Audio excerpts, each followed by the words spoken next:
Welcome to the Lift Every Voice podcast, where we explore books by contemplative writers of color. I'm Christine Valters Paintner. And I'm Claudia Love Mair. We are joined each month by the author of our book club selection. Together, we explore how increasing our diversity of perspectives on contemplative practice can enrich our experience of the Christian mystical tradition. We encourage you to join us by reading the book, listening to the conversations, and engaging with the reflection questions on our website at abbeyofthearts.com.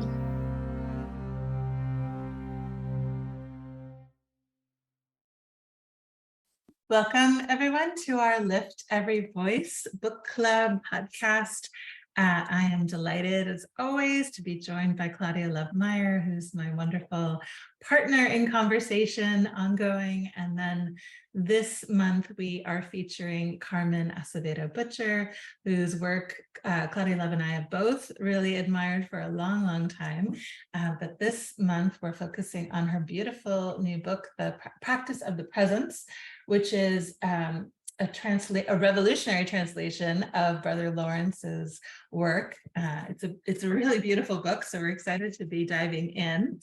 But just to say a couple of words about Carmen. She's an author, a teacher, a poet, and an award-winning translator of spiritual texts. Her dynamic work around the evolution of language and the necessity of just and inclusive language has garnered interest from media, including the BBC and NPR's Morning Edition.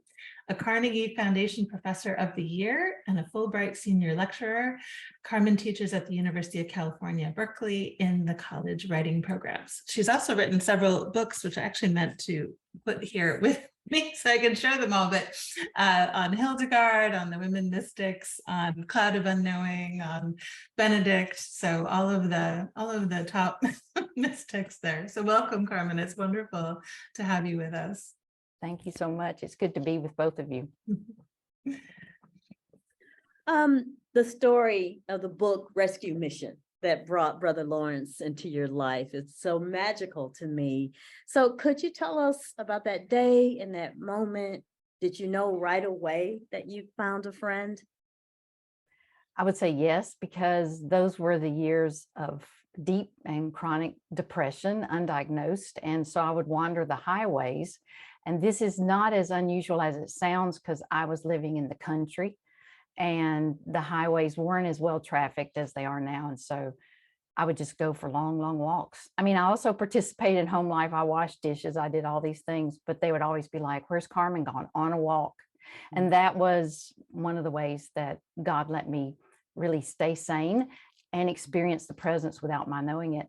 And so if you walk on the highways as much as I did alone, you notice where all the dirt and the nails and you notice how things work on highways, and you notice what's on the road. So that was really one of my best educations, to be honest, Claudia Love. And one of the things, I actually twice found books like that. And it's interesting too, because that story that you love so much, everybody talks about that story. And guess what? It wasn't even a part of the original book. It was actually just a bridge in my proposal for the book. And my really smart editor, Lil Copan, said, "You think we could put that at the beginning of the book?" And I was like, yes. But it wasn't even written to go in the book at all. And it was kind of really vulnerable for me, I'd never quite done that. And so one day, literally, the 18-wheelers with the huge logs on them that did sometimes come loose. This is like real life. My brother one time was in a wreck where all the logs came off and they bounced on the road like toothpicks, he said. But they would go whooshing by. And one day I look up and, a book is a sacred thing. Like, really good books are sacred things. And I see this book on its back and the leaves of the fluttering. And I almost immediately ran out there. And then a part of my brain said, wait, you should look to see if the log truck is coming. And I ran out there and got the book, and it did have a tire tread on it. And those were days when I really was hopeless. I was living through traumatic childhood and teenage days of experiencing great abuse. And I just didn't even know I had depression. And so I get this book, and it wasn't even Brother Lawrence. It was, this will sound really odd, it was a commentary on the Bible. And it was a very good commentary on the Bible. It was hardback. And I picked it up and started reading on the side of the road. I must have made a really odd, because this was a very white part of Georgia. And here I am, I was very darker then even. And there I was standing in cutoff shorts reading this book. And that's what got me started in studying the Bible, really. And the reason I share that story at the beginning is because it is a gift of presence. It is a gift of the Spirit. And one of the ways I protected myself all those years of abuse was by going into my head. And even though I had dyslexia, I really worked on coping and being able to read well eventually, and trying to make all A's so that I could get scholarships to go to school. And so I took refuge in my head. That is not wise, but a lot of people do it. And that gift of a book on the highway in the midst of my deepest depression that led me to the Bible, the best parts of the Bible, the love parts of the Bible, like studying its language. And then there was another book, which I've never even talked in public which one it was, but it was really the presence reaching out to me and showing me, hey, all of life is a gift, and you may not understand things, but I'm right here, in the middle of the log trucks. Yeah. Yeah. Yeah. I think living in your head, I think it's kind of like a protective bubble. When you have trauma, I identify with all of that, about the walking. I don't think I would have recognized that as experiencing the presence, but definitely it was one of the few things that offered solace to me during my very depressed teen years. Yes. Thank you. Well, so you started with the Bible, but how did you end up with Brother Lawrence? At what point did he come into the family? It's such a good question, because I really have not had a master plan. Like, I've not had a to-do list for my life. It's been mostly make it up as you go along. And if you look at somebody's life, you see the stitched parts, and then if you turned it and looked underneath, because my mother sews a lot, really it's all the messy loose ends of the threads. And the way I came to Brother Lawrence was, you cannot be, I was raised Southern Baptist, or as I always think of it, really very respectfully lowered. But I'm not Southern Baptist now, obviously. But one of the things that you cannot not know being raised in evangelical circles is Brother Lawrence. So I'd only read him in translation and I'd only read snippets of him, because, he's kind of like one of those people that's just quoted little snippets and everybody just goes, oh, that's good. And it is good. Okay. But I just thought, maybe I would like to get to know him better one day, but that day never came. So then my friend Lil Copan kept bugging me over the years saying, would you like to write another book together? And the reason I say bug is because she was so persistent in a sweet way, like only a friend can. And during those years, my father died. We moved from one coast to another because my school was taken over by Southern Baptist. And so I kind of lost my tenured position as a full professor, which was, I'm laughing, but that was a bit of a trauma there. And I just kept saying to Lil, I don't have the bandwidth. I'm, dealing with my father's death. I'm helping my mom. I'm moving from one side of the country to the other. And then I guess it was February of 2020, think of that timing, Lil sent me a social media message going, do you have bandwidth now? And I went back and said, yes, I do. So we met, Claudia Love and Christine, we met for 2 hours one day on Zoom. And Lil is a fountain of book ideas. And she said, you could translate this and this. And it was all over, all faiths, all different kinds of, Rumi was in there, all these different things. And then she said, so I took all these copious notes for 2 hours. And at the very end, we were signing off. And she said, oh, and there's Brother Lawrence. And I felt that tug. And I'm old enough now to know the tug is everything. It may not emotionally, intellectually make sense in the moment, but emotionally it does. And so I didn't even tell Lil, because I thought, what if Brother Lawrence is disappointing? Because you have to be open to the fact that what if his theology wasn't healthy for me? So I started immediately translating. I didn't tell her. And I started with the letters and the spiritual maxims that he himself wrote. And I typed it out with my fingers using the original books from the National Library of France.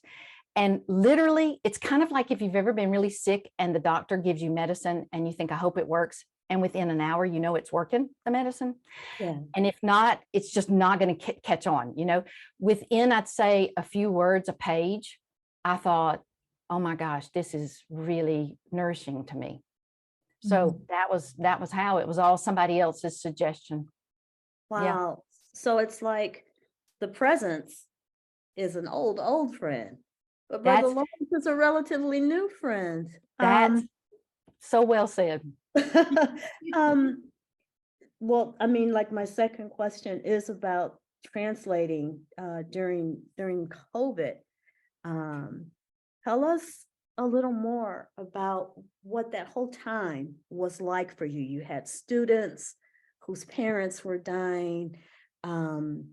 The world was crazy. It was unlike anything that we've seen in our lifetime. So, and you're translating this work with this new friend. So just kind of give us a big picture of what that COVID summer, also a summer when the uprisings for Breonna Taylor and George Floyd were happening.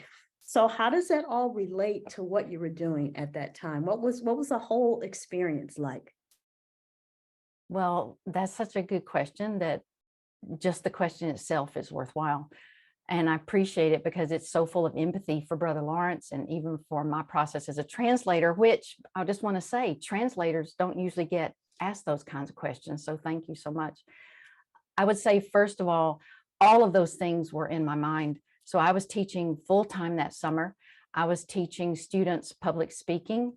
And because my students had 2 or 3 jobs, then we had to go to asynchronous. So meaning I had to set up a class where we didn't meet even live on Zoom. So, you have Zoom live class, then you have one step removed, which is asynchronous. So I still met with students in conference hours. And one of the things that summer that broke my heart was that my students were having their parents, their uncles, their cousins die. And so that was, I don't even have words for it. And then, California was in a lockdown then, like other areas. And so I would get up at 4 a.m. and go upstairs where I was translating then. And all I could hear was bird song. And on the one hand, a part of me was like, this is like the birds would bring me into the morning. I've heard Toni Morrison talk about how she would sit in the morning and have a ritual of having a cup of coffee and then the sun would rise. And that was kind of like her. I mean, I'm not comparing myself to Toni Morrison, but I understand this feeling of you go upstairs, you sit down, you hear the bird song, the sun rises, it's like the curtain goes up. And while it was beautiful, it was always a daily reminder that people are dying, in addition to my students telling me their woes. And my students' relatives, they were the quote unquote essential workers. So my mind was full of lots of thoughts, also full of the pandemic from the Middle Ages, where the rich got richer and the poor died in great numbers. So part of me was thinking, haven't we learned anything? And then, like you spoke of, the uprisings, because of the Black Lives Matter, the murders that were happening of, ongoing.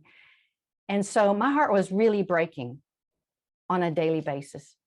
And then on the other hand, I would go up and there was a calmness of being in Brother Lawrence's presence. And I know you both understand this, Christine and Claudia Love. Brother Lawrence, in some ways, is not dead to me.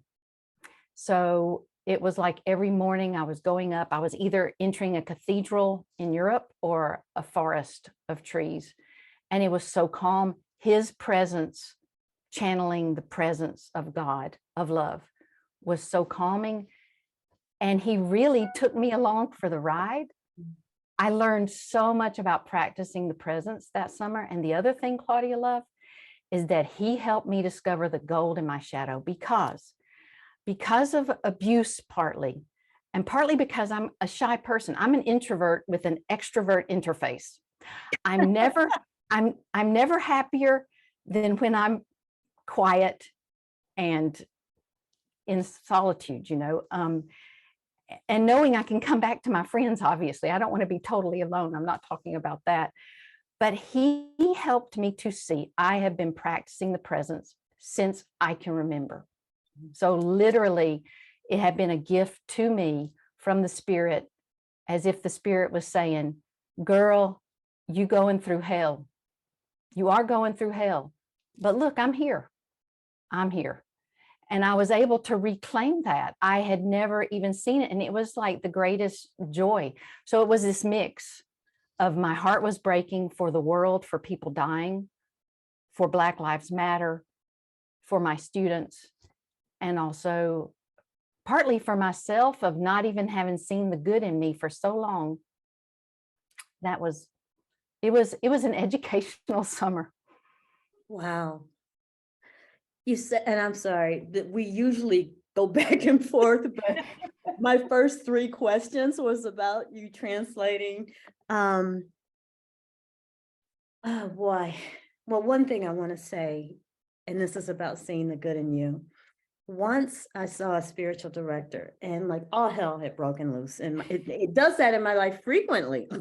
But this was a really difficult time. Like my marriage was falling apart. There were so many things happening in my mind and my ongoing struggle with mental illness. And so I'm just like, vomiting all of this pain out on the spiritual director.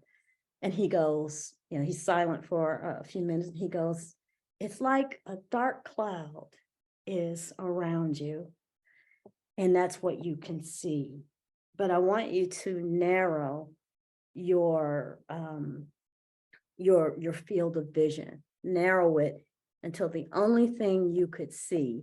And I'm expecting like him to say is the face of Jesus or something like that.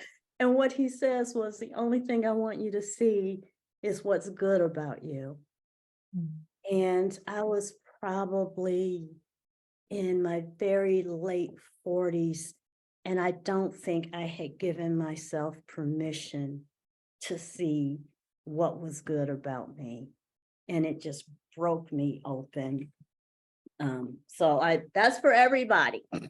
You're welcome. Yeah. But I did have one more thing about the translation. You said that this translation is revolutionary, and I saw it very, very quickly. But in what ways would you say it was revolutionary? I love that you picked up on that. And also thank you for sharing the story of what your spiritual director said, because I think that's important. But I love that you brought up the revolutionary, because that wasn't even my word. I'm like a girl from Georgia. I'm originally a people pleaser, and I would never label a translation of mine as revolutionary. That was the publisher. The publisher came up and said, we're going to title this a revolutionary translation. I sat with it for a bit, my introverted self. And then I said, yeah, I think that will help people pay attention. Because I didn't intend to write a revolutionary translation. I intended to write a translation that my major professor at the University of Georgia would go, good job, Carmen. Do you know what I'm saying? Like where my heart would do it, and where John Aljo would think it was, good, because he would want it to be kind, accurate, all those things. But then I grew into it, Claudia Love, and thought, yeah, it's revolutionary, because I started realizing that it had only been translated before. And really who helped me see this was Martin Laird, because I just I just contacted several people that I never thought I would have contacted, because at that point in my mind, I was still 20 something, I think. You know how you get frozen somehow, and then you have experiences and you eventually free up and you eventually go, oh, I'm actually 62. Yeah, okay. So anyway, but I screwed up my courage and emailed Martin Laird. And, first he says, I'll need a physical copy. Can you do it? And I was like, oh, I hope he'll really do it, because I know he's busy. And he's kind, but I thought, I'm really out of my league here. And then he sent back his endorsement.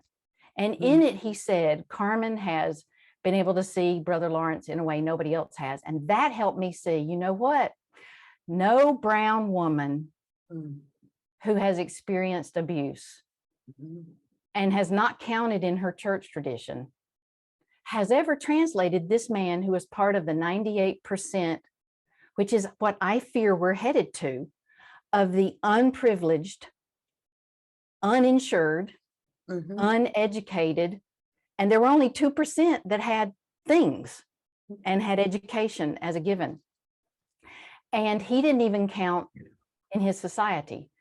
And so that was how I think, first of all, it was revolutionary. Second of all, it is revolutionary because I actually approached the text going, what is he saying? I didn't approach it with my mindset, with my theory of he will be saying this. I approached it with the heart of like, my heart needs healing. Yes. And if he's not selling something that will be a medicine for me, so to speak, I can't engage. Because, Jhumpa Lahiri says that translation is the most intimate form of reading. And I cannot invest my energy into an unhealthy source. So it's revolutionary in the fact that I heard that he's a mystic, like literally a mystic. And mystics, I don't even want to say are not binary, because that's expressed in binary terms. Mystics go the third, the fourth, the fifth, and the sixth, and the seventh way. Do you know? They're not even not binary. They're something else entirely. So I saw he wasn't talking about sinners and saints, love and hate, good and evil.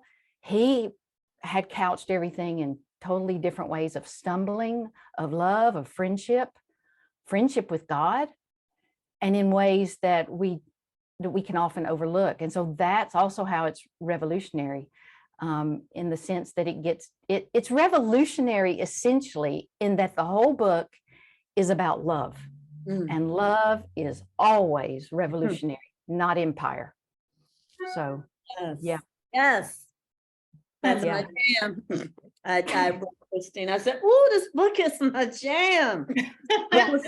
And then I guess, we should talk about the fact that one of the things that happened in it. Can I talk about the pronouns a minute? Because I think I was going to ask you about that. Okay, because I know, Christine, you had. So one of the things that happened was when I finally met with Lil 3 months on, I made the rough draft. And the rough draft took 3 months, and that was a slog. The first draft of anything, you know how Anne Lamott calls them the shitty first draft? Well, the first draft of anything is, going to be revised. And to get it to the final draft took over a year, right? But after 3 months, I had a rough draft, and I met with Lil. I didn't even tell her ahead of time. And I said, Lil, I've translated Brother Lawrence. And this is the first time she's even heard of anything. And I said, I've translated Brother Lawrence, and I'd like to do Brother Lawrence. And she said, oh, okay. Well, now you need to do a book proposal. And as you both know so well, I was like, really? A book proposal? Such a downer, so like to categorize this whole experience. But yeah, so the one thing I told Lil was the only thing I couldn't do was not use he for God. So Brother Lawrence uses, and Joseph of Beaufort, whose writing is in it also, uses he, because Christianity historically uses he. It's just where we're stuck, and it's very male oriented faith. Okay. Patriarch. I don't think we're unusual or anything, but so I told Lil, I just couldn't, and Lil just said, oh, okay, because we hadn't even discussed this. I was just saying I couldn't figure this out. So here's what happened in the translation process. I started out typing his words without even the accents, just typing the French words. When I say typing his words, I mean literally typing his French words without the accent, so I didn't have to slow down, but so I could feel them and kind of translate in my mind as I went along, not writing down the translation. And one of the things I tried was not to even use any pronouns.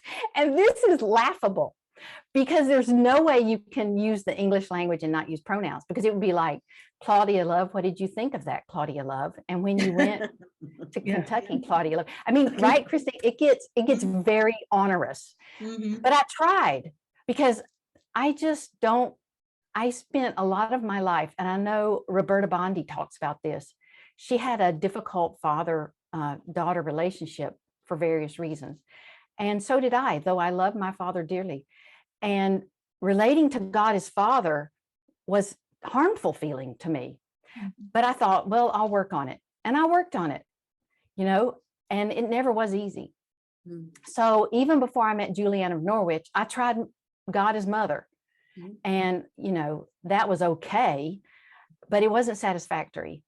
And then I got to the point of like just thinking of God and just forget the pronouns. So this was problematic for me, because also I have a lot of students who use the they series, as students say now. You know, students will say, what series do you use? When I first heard that, I was like, is this baseball? You know, I just didn't, I wasn't clued in. But I have a lot of students who use they. So while I'm translating, I'm thinking of my students going, what are they going to do with God as He? Where do they fit into this? And at the same time, I'm living into Brother Lawrence's theology, which is lived. It's very Trinitarian and lived Trinitarian. So there's always at least three involved. Everybody gets to keep their distinctive approaches, and there's a lot of love. So I just thought, I don't know what I'm going to do. I know Richard Rohr sometimes will leave out the pronouns. I know that Mirabai Starr, my friend, is so wise. She'll sometimes use he on one page and she on another page. People who really care about the world struggle with pronouns in translating. So I just gave it up. And then I got up the next morning, went up to my, what I think of now as my little cathedral or my airy on the second floor, and sat down, and there was they. I cannot explain it. They was waiting for me at the computer. I didn't think about it further. I must have slept on it, and my little spirit-filled librarian was looking around the different shelves and came up with they. It was a spirit thing. And I remember thinking immediately, that's great, but oh, this is going to be hard, because you can't do a global search and replace. Like you can't go he and then just put they in. It just doesn't work like that, because there are some areas of the text I wouldn't want to use they for God, because it sounds a bit odd, you know? And sometimes if you use they, people will think, are you referring to the books that was being referred to, or God? And see, the thing is, we use he and God so much that we never have that confusion. We do not notice that when we use he and God, there are other things that it could refer to. We're so programmed. And this was a lesson to me. So then I started realizing what an opportunity. I can go back through, and this took weeks to change it over to they. They themselves and theirs. I can do it in a way that helps people learn how to use they if they're going to be speaking with a person.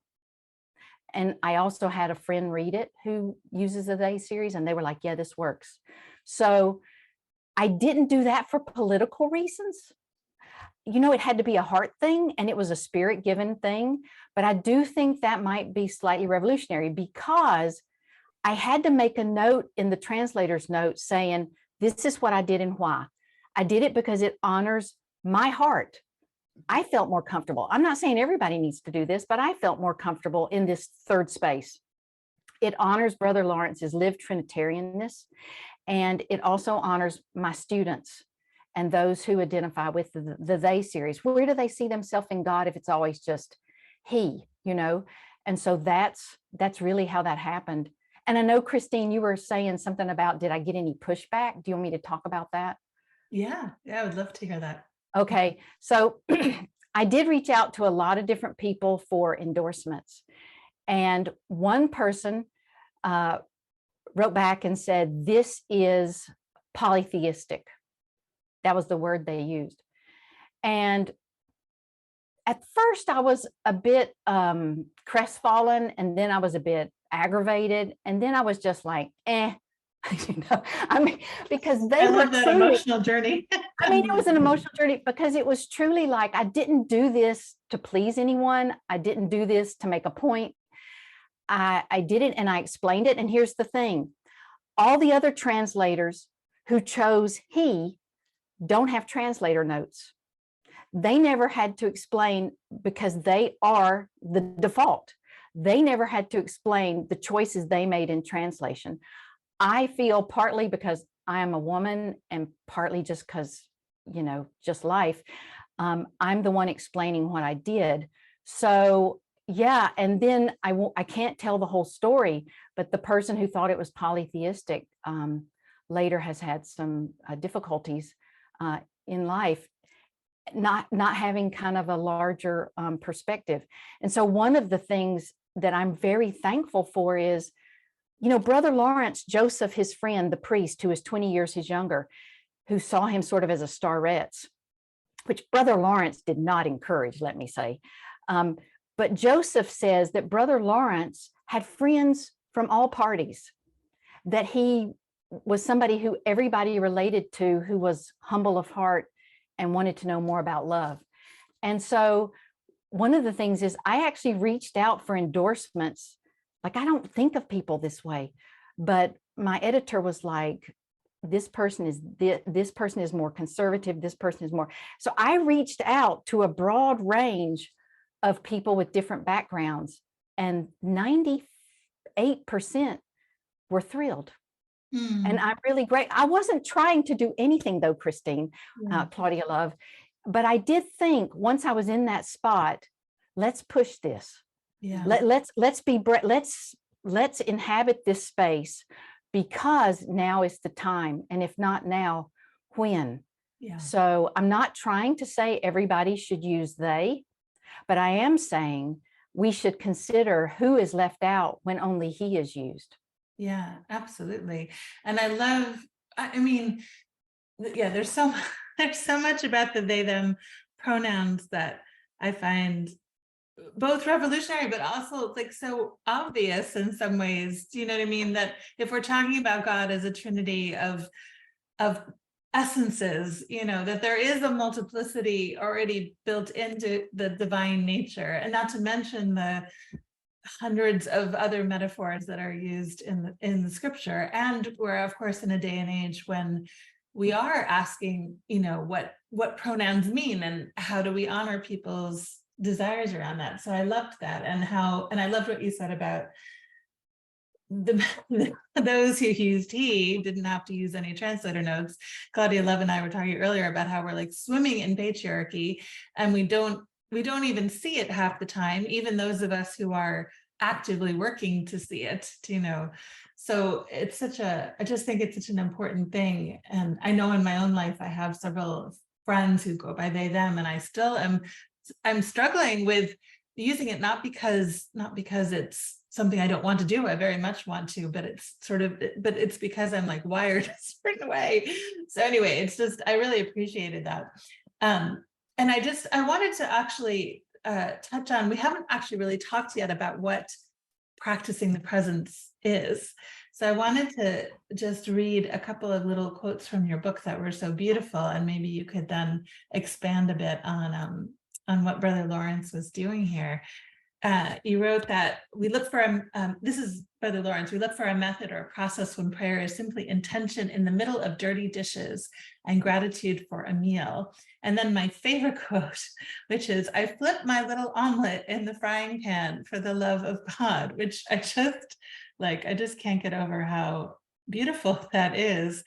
And I think what I love most about this simple practice is that it means everybody can be a mystic. So all the essential workers you were talking about, and the 98%, and people with or without education, and all of that. So I wonder if you can talk a little bit more about practicing the presence and how that transformed your own relationship to some of these very ordinary tasks. That's a really, really good question, because I remember being very impatient with doing dishes. Like, I don't use a dishwasher anymore, but when I did use a dishwasher, I used to get really like aggressive about the whole thing. you know how these things work sometimes. They take up more space in your life than you're aware of until you're aware of it. And then you're like, whoa, what was that about?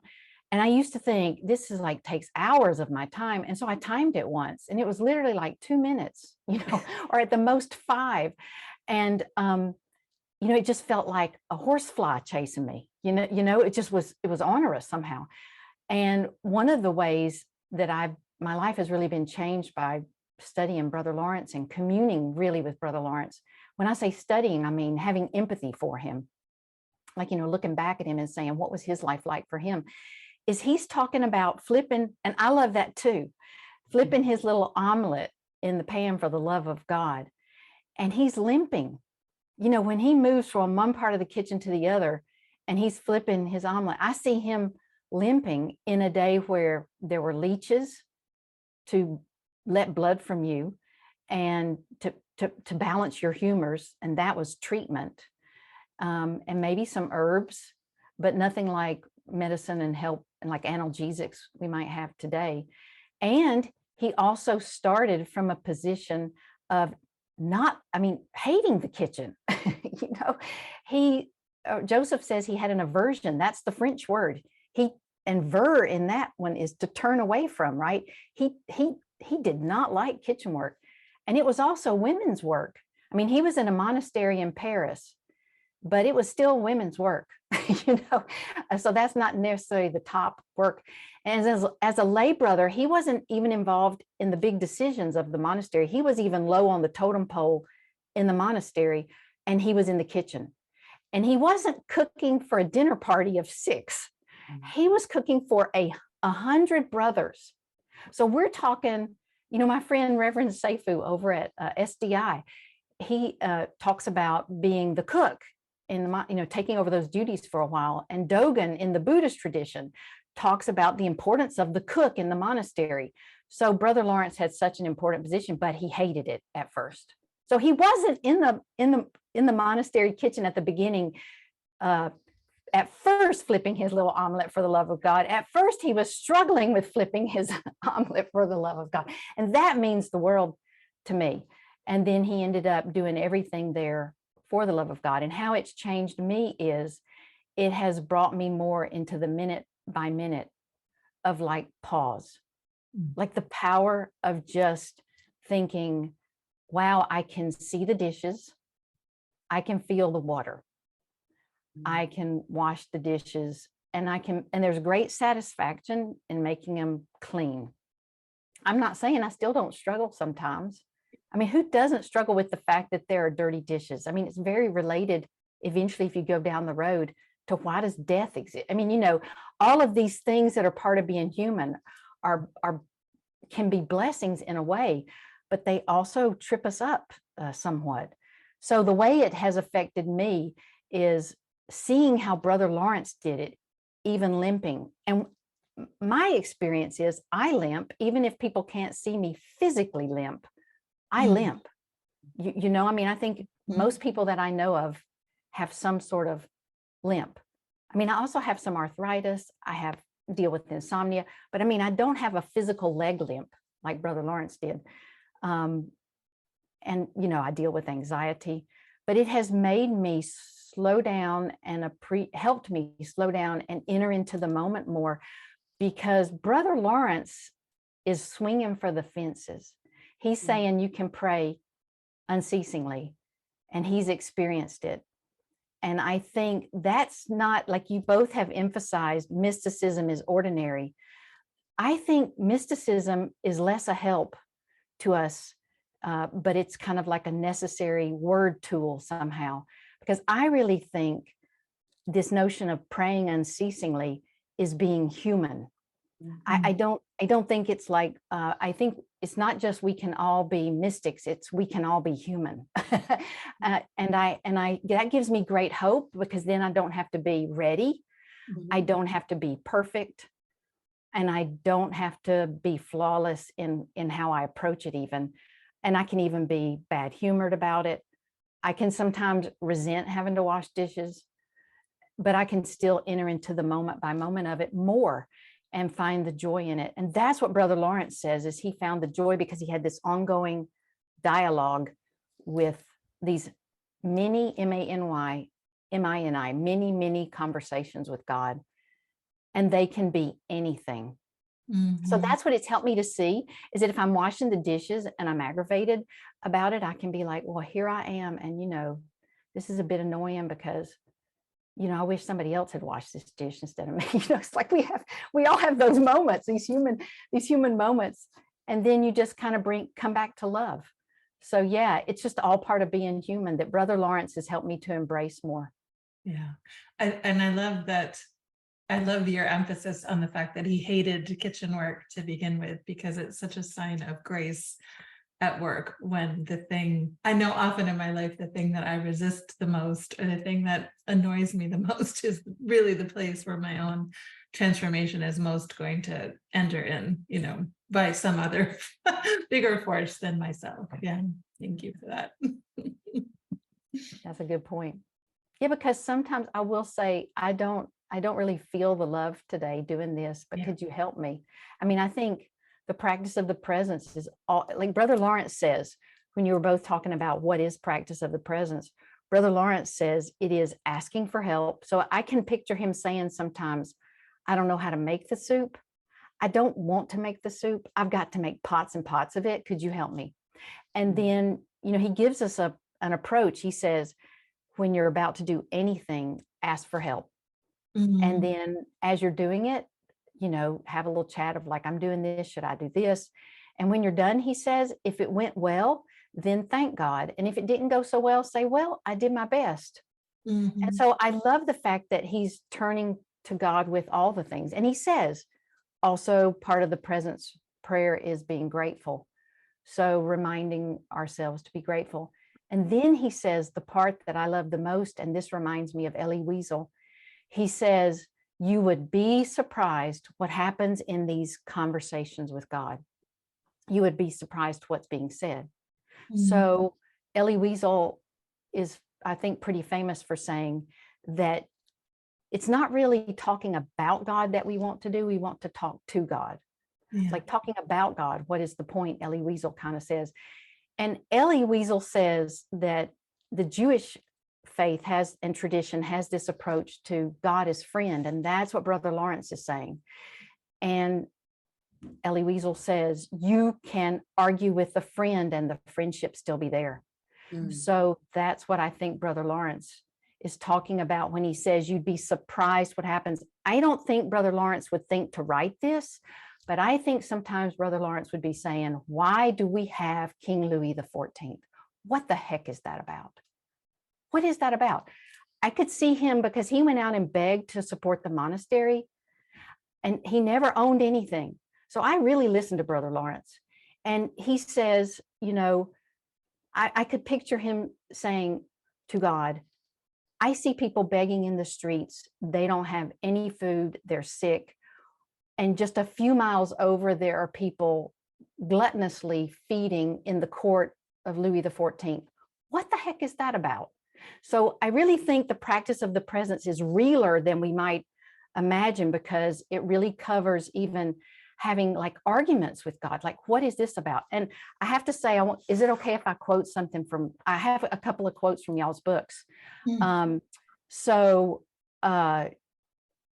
Love, you wrote in Don't You Fall Now. You said, I never wonder why me. If I know anything, it's that the rain falls on the just and the unjust. I've learned from praying, God, this is some bullshit enough times that be I good or bad, sometimes terrible things happen, but God, be I good or bad, is with me in the suffering. And I think that the practice of the presence includes these very real moments of the times I've said to God, I don't understand this. Why does my family have this illness? Why do I have this illness? But I've said it in a way that maybe I won't say on your podcast, in your book club, where I've just said, my heart is breaking and I don't get it. Because where I come from in the South, one of the famous sayings is, God is in control. And that just goes right across me. I often want to say to people who say that, and I have said it to a family member who I love dearly, who's a real woman of faith. If God is in control, I want to talk to the management. I don't, I have arguments with God, like why is it, and then I even know my own human nature, so I can kind of see why we're in a mess, you know, because I know my own human nature. But at the same time, I have arguments with suffering, you know. So yeah, that's such good questions. Yeah. Oh, thank you. Gosh, we have only a few minutes left. Claudia Love, is there anything else you want to ask as we?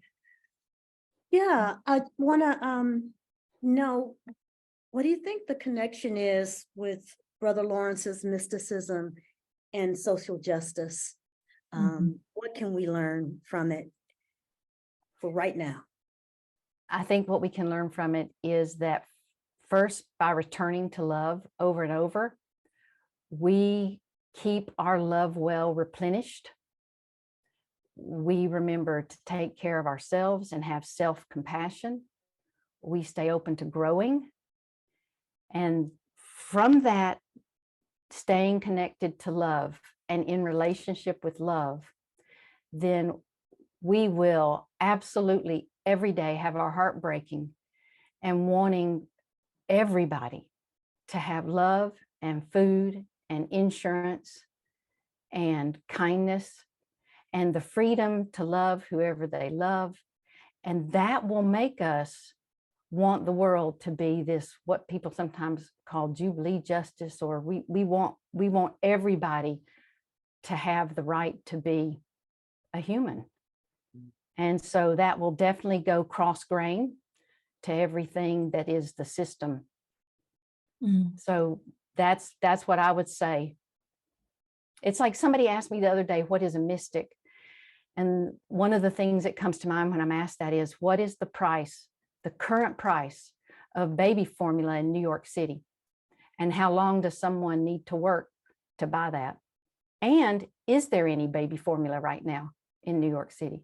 So to be a mystic, or to study Brother Lawrence's mysticism, seems to me to take us right to the heart of, how can I alleviate suffering? I think love is revolutionary. I think this translation is revolutionary because it is of spirit and spirit is of love. And that's why I am so grateful that you are using the pronouns they, them, that series, because when in my latest book, I used inclusive language, but it wasn't to make any political statement. It's because I love so many non-binary people that I wanted them to feel good and feel seen. And that's just love. It's just simple as that. Thank you. Me too. Me too. That's so well said. That's exactly my experience. Yeah, I love that. There's so many other things I want to ask, but I think it would be so lovely, and I know Claudia Love had wanted this too, is to ask you if you would lead us maybe in a short practice before we close out our time, if that feels, I'm so glad we talked about this some ahead of time. I know you both have talked about, can I lead you in the practice of the presence? One of the things I think about when I'm asked that, and I am often asked that, is practice of the presence is so messy, so portable, and so make it up as you go along. And if you forget, when you come back, you're so welcomed to it again. It's not like missing Wednesday night church service and somebody rings you up and say, where were you? God never does that. That it's so messy that it's leading it in a discreet way, sort of, you know, for 5 minutes or so. It's so portable, and it's to go. I call it prayer to go. But I know you're both experienced with that. So I will say, here's the best thing to do if we want to do it right now. So we'll make sure our feet are on the floor. I often don't have my feet on the floor. And as we have our feet on the floor, because I often cross my legs and tighten myself up into a ball because that's my defense mechanism. But I have my feet on the floor. We can all put our feet on the floor and just try it and feel the earth underneath our feet. And we feel that we are the earth, and the earth is us, and above us is the sky, be it gray or blue, sunny or rain, dark, night. So we have this container of the earth made with love. Brother Lawrence loved the earth.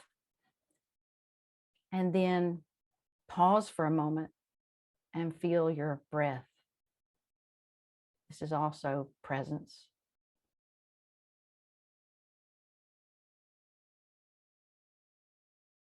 And then what is on your heart?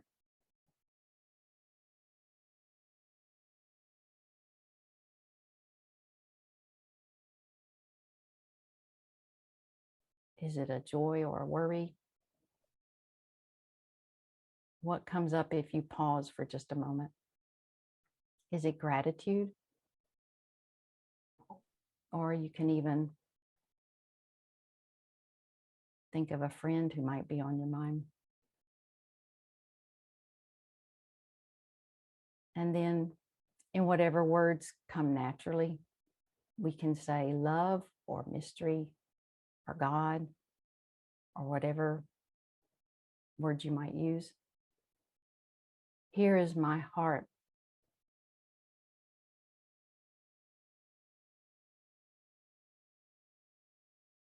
And this is in my heart at this moment. I give it to you.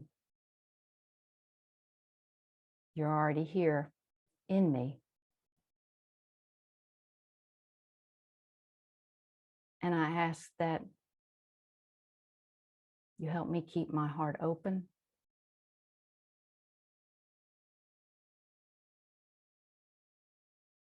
So that I can receive your love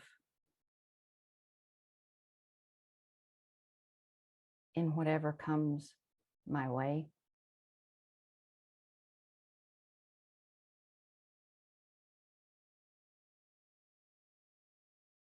And then one thing I like to do is think of one blessing that you have, one beautiful, beautiful blessing, something that makes your heart overflow with joy. No, there are many, but what is one blessing? One thing to be grateful for, because that's such a large part of presence practice. And thank God for that. It can be something as simple as the sun, or a friend or a family member, or being able to see or being able to feel if we have.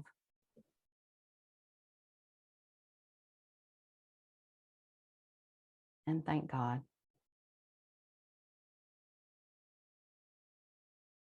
And we can do this pause at any time, and then we can even just pause and have our feet on the floor and be grateful to be alive. And that's as simple as it comes. I was telling both of you before we met today that I went out to sit on my front porch because I get nervous and I'm always trying to live into just being Carmen. And the way I practiced the presence in that moment was I just sat there a moment and I saw a spider web going up from the bush to the tree in the sun. And I thought, if I don't stop and put my feet on the ground, I forget that it's a miracle to be alive, just to be alive for 1/2 of a second. And that no matter the suffering, that God is with me as love. That to me is worth just pausing to put my feet on the ground. And whatever comes up in our hearts, that is practicing the presence. It's not something we have to get an A on. We just have to do it. That was just a beautiful practice, Carmen. And yeah, so simple and yet so profound.